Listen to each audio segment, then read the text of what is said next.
जय बाबा स्वामी। जय आत्मेश्वर।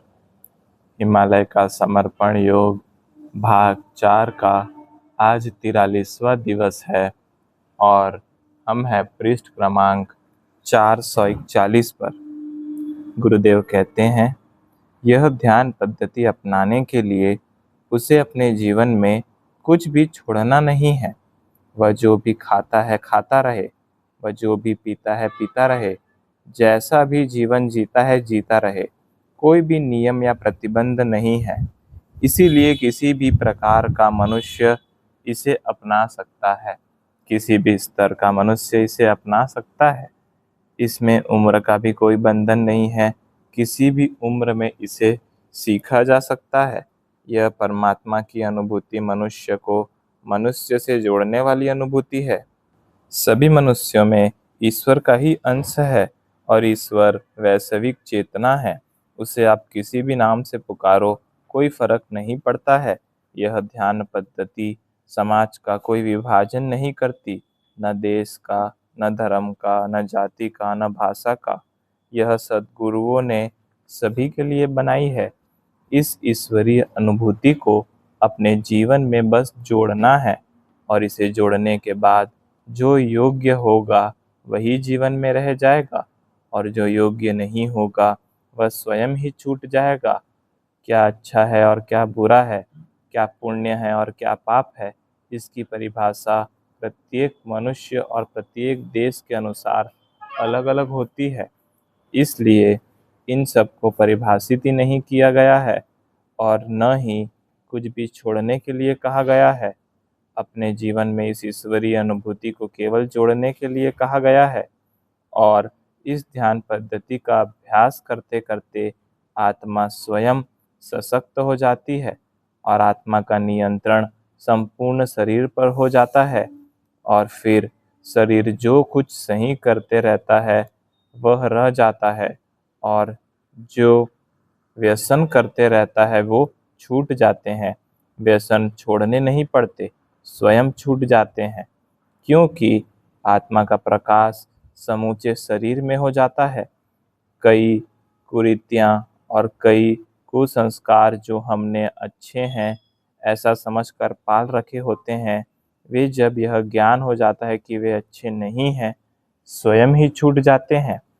इस ध्यान पद्धति में बाहर से कोई उपदेश नहीं है कि क्या करना चाहिए और क्या नहीं करना चाहिए। जो भी होता है वह भीतर से ही घटित होता है। यह ध्यान पद्धति जीवन में आत्मा का प्रकाश फैलाती है। उस प्रकाश में सब स्पष्ट स्पष्ट दिखाई देने लग जाता है और जो भी गलत जीवन में पकड़ा हुआ था वह छूट जाता है। एक रामू किसान की कथा है कि उसने अंधेरे में अपने हाथों से एक सांप को एक रस्सी समझकर पकड़ रखा था और उसका संपूर्ण विश्वास था कि उसने रस्सी ही पकड़ी थी। वह स्पर्श से भी अनुभव कर रहा था कि वह रस्सी ही थी और कमरे के बाहर से देखने वाले बाकी किसान उसे चिल्लाकर बता रहे थे, तूने सांप को पकड़ कर रखा है। लेकिन वह किसान अपने गलत विश्वास पर कायम था कि उसने सांप नहीं रस्सी ही पकड़ी थी और उस गलत विश्वास के कारण वह उसे छोड़ने के लिए तैयार नहीं था। और कमरे के बाहर के लोग तो जान गए थे कि उसने जिसे रस्सी समझ रखा है वह रस्सी नहीं थी, सांप था। और बाहर के किसानों को चिंता थी कि उसने सांप पकड़ा हुआ था, वह उसे काट सकता था, वह उसे नुकसान पहुंचा सकता था। इसीलिए वे चिल्ला चिल्ला कर उसे उस सांप को छोड़ने के लिए कह रहे थे, लेकिन वह छोड़ने के लिए तैयार नहीं था। ऐसा काफी समय तक चलता रहा। फिर एक बूढ़े किसान को लगा वह ऐसे नहीं छोड़ेगा, उसके कमरे में ही प्रकाश कर दिया जाए। और उस बूढ़े किसान ने जाकर उस कमरे में प्रकाश कर दिया और जैसे ही प्रकाश हो गया फिर रामू किसान को कहना भी नहीं पड़ा, तूने सांप पकड़ा है तू छोड़ दे। रामू किसान ने वह सांप तुरंत छोड़ दिया। वह उसने स्वयं ही इसीलिए छोड़ दिया क्योंकि उसके आसपास अंधेरा था और उस अंधेरे के कारण उसे सांप भी रस्सी लग रहा था, लेकिन जैसे ही अंधेरा दूर हो गया, प्रकाश हो गया, वैसे ही उसने स्वयं ने ही उस सांप को छोड़ दिया।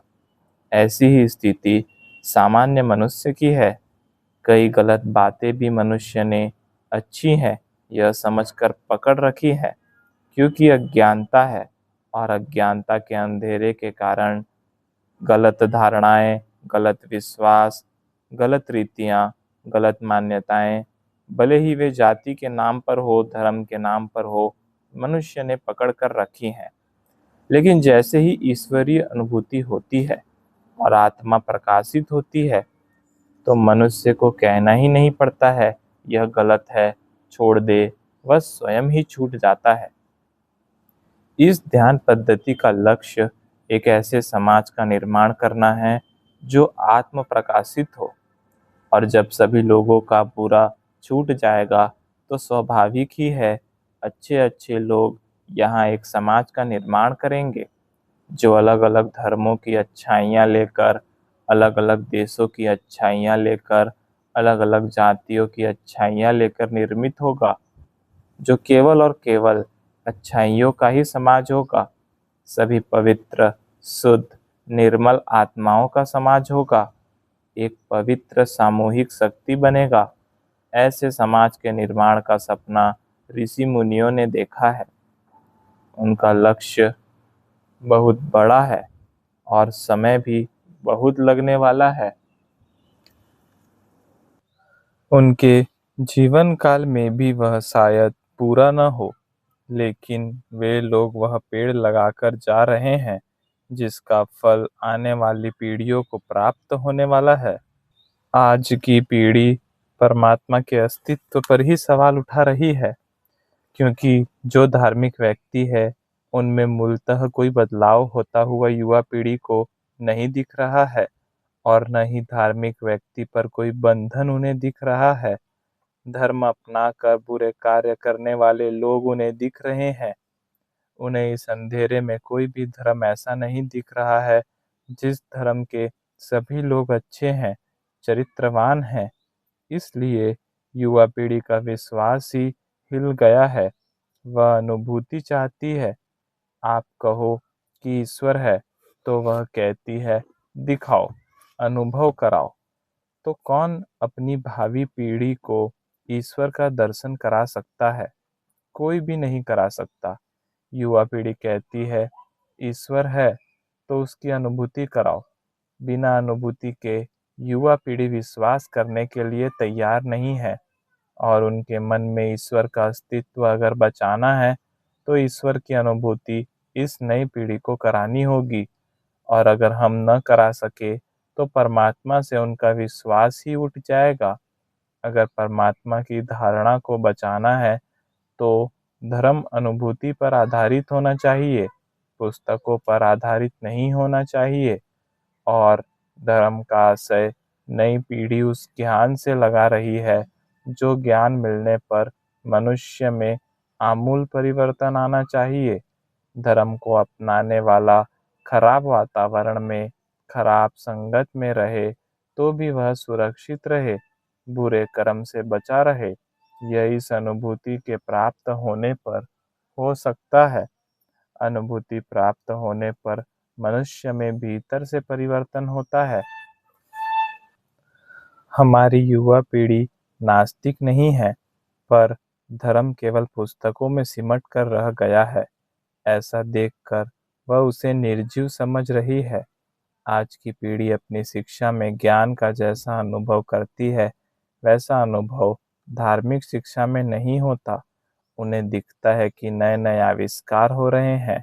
समय के साथ साथ भौतिक क्षेत्र आगे बढ़ रहा है, लेकिन आध्यात्मिक क्षेत्र वहीं का वहीं है। इसमें भी प्रगति हुई है, लेकिन वह केवल इस हिमालय में ही सिमट कर रह गई है। एक गुरु अपने पूरे जीवन में एक ही की जागृति कर सकता है, और वह जागृति करके प्राण त्याग कर देता था। यह धार्मिक पुस्तकों में भी लिखा हुआ है, लेकिन समाज को यह जानकारी नहीं है कि एक मनुष्य लाखों लोगों की जागृति कर सकता है, फिर भी जीवित रहता है। यह आध्यात्मिक क्षेत्र में हुआ आविष्कार है। यह गुरु तत्व की प्रगति है। इस प्रगति की जानकारी सामान्य से सामान्य मनुष्य तक पहुँचने की आवश्यकता है। गुरु शक्तियों की सदैव इच्छा रहती है कि वह जो भी पाए वह सब लोगों में बांटे। इस अनुभूति के ज्ञान को भी गुरु शक्तियाँ समाज में बांटना चाहती हैं। विशेष रूप से आज की युवा पीढ़ी को अनुभव कराना चाहती है कि परमात्मा आज भी विद्यमान है, उसे अनुभव किया जा सकता है। उससे जुड़ने पर मनुष्य में आमूल परिवर्तन आता है। आत्मधर्म अनुभूति पर आधारित है, जिसे अपनाने वाले मनुष्य कोई खराब कार्य करना भी चाहे तो भी नहीं कर सकते हैं। इसमें प्रदर्शन नहीं है, दिखावा नहीं है, क्योंकि यह बाहरी नहीं होता है। इसमें जो भी होता है वह भीतरी होता है। आत्मधर्म का पालन करने वाले सभी लोग अच्छे होंगे। जो सामान्य मनुष्य में बुराइयां होती हैं वे उनमें नहीं होंगी। वे झूठ बोलना भी चाहे तो भी वे नहीं बोल सकेंगे। यह अनुभूति का ज्ञान है और सभी ने इसे अनुभव करके देखना चाहिए। इस अनुभूति के ज्ञान को पाने के लिए कोई शर्त नहीं है। इस अनुभूति के ज्ञान को पाने के लिए तुम्हें तुम्हारे जीवन में बुरी बातें छोड़ने की भी आवश्यकता नहीं है, क्योंकि बुरी बातों की सबकी अपनी अपनी परिभाषा होती है। युवा पीढ़ी को केवल जोड़ना है, अपने जीवन में जोड़ना है अनुभूति को। और एक बार अनुभूति का ज्ञान जुड़ गया तो बुराइयां छूट ही जाएंगी। इस ध्यान पद्धति की विशेषता है अनुभूति का होना, और यह अनुभूति शायद और कहीं नहीं है। ईश्वर की सर्वप्रथम अनुभूति का सबसे पहला अनुभव होता है अच्छा लगा। अच्छा लगा यह मनुष्य को हुई प्रथम अनुभूति है। यह आत्मा के द्वारा दिया हुआ संकेत है, प्रमाण है। यह स्थान पवित्र है। यह पद्धति सही है। आज की युवा पीढ़ी प्यार चाहती है, प्रेम चाहती है, और उन्हें इस ध्यान पद्धति को अपनाने के बाद महसूस होगा प्रेम पाने की नहीं, देने की चीज है। प्रेम तो ईश्वर का वह प्रसाद है जो बांटना है। प्रेम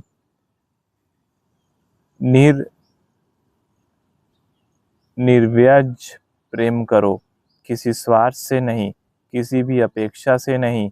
आप सभी के साथ प्रेम करो तो आप देखोगे कि जो आप दोगे वही आपको वापस मिलेगा। आप लोगों को प्रेम दोगे तो लोग आपको प्रेम देंगे। प्रेम करना अपना स्वभाव ही बना डालो। आप देखोगे कि प्रेम आप में से ही बहना प्रारंभ हो जाएगा। जो दोगे वही आपको वापस मिलेगा। इसलिए आप जीवन में जो चाहते हैं वह देना प्रारंभ करो।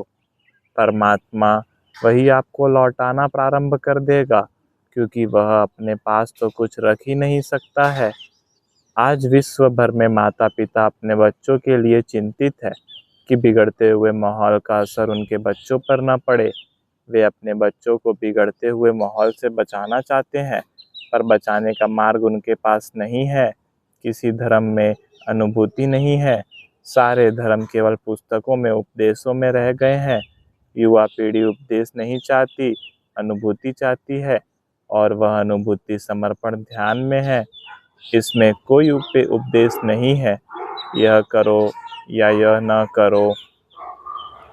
इसमें केवल यही कहा गया है, ध्यान करो, सामूहिकता में करो, बस और कुछ नहीं। क्या अच्छा है और क्या बुरा है उसका ज्ञान आपको आपके भीतर से ही हो जाएगा। प्रत्येक मनुष्य का आत्मदीपक जल उठने के बाद उसे स्वयं को ही उसके जो जो दोष है वे दिखते हैं, क्योंकि वे दोष उसके पास के ही होते हैं। किसी और को उसके दोष बताने की आवश्यकता नहीं होती है। इस ध्यान पद्धति की आज के समाज को आवश्यकता है, और अब वह सही समय भी आ गया है कि एक गुरु के माध्यम से लाखों व्यक्ति आत्म साक्षात्कार प्राप्त करे। इसलिए इस पवित्र बेला की राह गुरु शक्तियाँ पिछले 800 सालों से देख रही थी। जब संपूर्ण रात समाप्त होती है तभी सूर्योदय होता है। ठीक ऐसा ही यहाँ भी हुआ है। अधर्म का अंधेरा अब समाप्ति की ओर है और आत्मज्ञान के सूर्य का उदय होने वाला है। जिस प्रकार से सूर्योदय होने पर रात का सारा अंधेरा दूर हो जाता है और सभी ओर प्रकाश ही प्रकाश हो जाता है और सूर्य के प्रकाश में सब स्पष्ट दिखता है, वैसे ही आत्मज्ञान का सूर्य अनुभूति की किरणों के साथ उदित हो चुका है। जो अंधेरा ज्ञानता के कारण फैला हुआ था वह बस समाप्त ही होने वाला है, होगा। कुछ लोगों को सूर्योदय होने पर तुरंत पता चल जाएगा कि वे क्या सही कर रहे हैं और वे क्या गलत कर रहे हैं।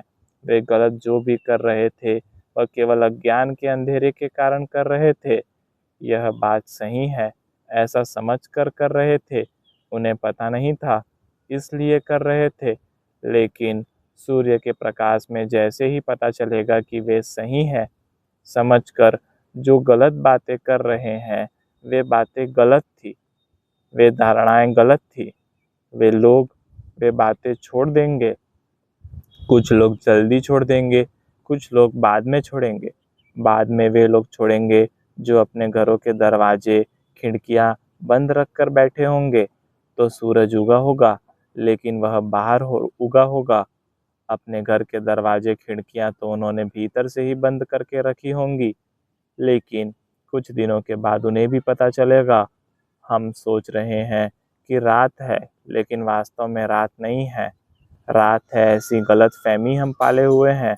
वास्तव में सूर्योदय हो ही गया है, क्योंकि हमारे पड़ोसी के घर में तो उजाला है और पड़ोसी के घर उजाला देखकर उन्हें भी लगेगा कि उनके घर में भी उजाला होना चाहिए।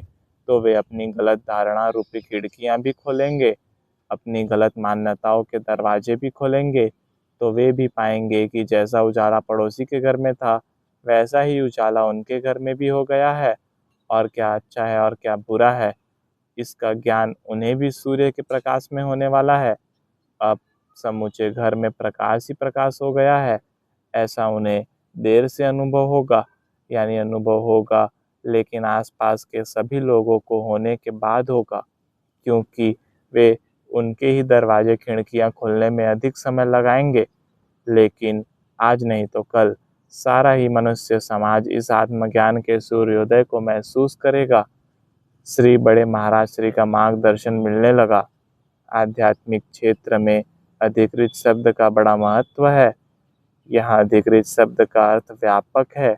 यह अनुभूति का ज्ञान प्रदान करने के लिए गुरु शक्तियों ने तुम्हें अपने माध्यम के रूप में, अपने प्रतिनिधि के रूप में अधिकृत किया है।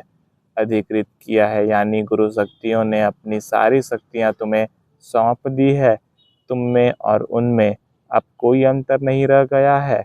अब तुम्हारा समूचा अस्तित्व ही शून्य हो गया है, क्योंकि अब वे तुम्हें माध्यम बनाकर ही कार्य करेंगी और कार्य विशाल स्तर पर संपन्न होगा, क्योंकि तुम्हें माध्यम बनाने वाले अनेक सद्गुरु हैं, अनेक मुनि हैं, अनेक जैन मुनि हैं, अनेक कैवल्य कुंभक योगी हैं। उन्होंने तुम्हें अधिकृत किया है। इतने सारे सद्गुरुओं का विश्वास तुम पर है, ये सारे ही तुम्हारे साथ है। यहाँ से तुम समाज में भले ही अकेले जाओगे तो भी ये सब सदैव तुम्हारे साथ रहेंगे। तुम्हें कभी भी ऐसा नहीं लगेगा कि तुम अकेले हो, क्योंकि उनकी उपस्थिति तुम्हें सदैव महसूस होती रहेगी। उन्होंने अधिकृत किया है यानी वे पूरी जिम्मेदारी के साथ तुम्हें सुरक्षा प्रदान कर रहे हैं। इसलिए कैसी भी परिस्थितियां जीवन में आए, तुम सदा सुरक्षित ही रहोगे। तुम्हारी सुरक्षा की चिंता तुमसे अधिक उन्हें है, क्योंकि उनका कार्य तुम्हारे माध्यम से संपन्न होने वाला है। सालों से की गई तपस्या का फल किसी को इतने विश्वास के साथ सौंपना बहुत बड़ी बात है। और एक नहीं, अनेक सद्गुरुओं ने तुम्हें अपनी तपस्या का फल सौंपा है। सद्गुरुओं की सामूहिकता सदैव तुम्हारे साथ रहेगी, इसलिए तुम भी सदैव उनका कार्य करने के लिए आया हूँ और यह सब उन्हीं का है, यह भाव रखकर करो तो कार्य का बोझ कभी नहीं लगेगा। सद्गुरु की शक्तियाँ समाज रूपी सागर में तुम्हारे जहाज को आगे बढ़ाने की गति प्रदान करेंगी और सामूहिक ध्यान की शक्ति उस जहाज को पाल बांधने का कार्य करेगी, गलत दिशा में जाने से रोकेगी। इसलिए इस ध्यान पद्धति में अनुभूति के साथ साथ सामूहिक ध्यान का महत्व भी सभी को बताना होगा, क्योंकि सामूहिक ध्यान चित्त पर नियंत्रण रखेगा, अहंकार पर नियंत्रण रखेगा। क्योंकि सामूहिकता के साथ जुड़ने के साथ ही अधिक ऊर्जा का संचार होता है और उस अतिरिक्त ऊर्जा से अहंकार आने की संभावना होती है, क्योंकि वह प्रकृति मनुष्य के स्वयं के प्रयत्नों से नहीं हुई है, गुरु कृपा में हुई होती है, सामूहिकता में हुई होती है। लेकिन इस बात का ध्यान सदैव नहीं रहता है, इस बात का ध्यान सतत दिलाना होगा।